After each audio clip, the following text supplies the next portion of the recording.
Noong mas bata pa ako, nakahiligan ko na ang manood ng mga horror movies. Patapangan pa nga kami noon, talo ang sisigaw at magugulat. Ngayong nagkaroon na ako ng supling, hindi na ako nakakapanood kasi takot ko na lang na baka mapanood din ito ng aking anak. Hindi pa kaya ng mga bata ang mga matatapang na eksena.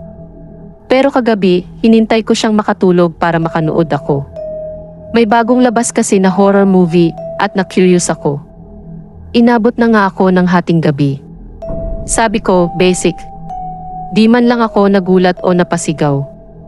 Nang matutulog na ako, biglang naramdaman ko na naiihi pala ako. Napatingin ako sa madilim na daan patungo sa siha. Parang may nakamasid kapareho ng napanood ko. Pero ihing-ihi na talaga ako. No choice, inising ko yung asawa ko at sinabing kailangan niyang umihi. Huwag ipitin ang ihiin para maiwasan ang UTI.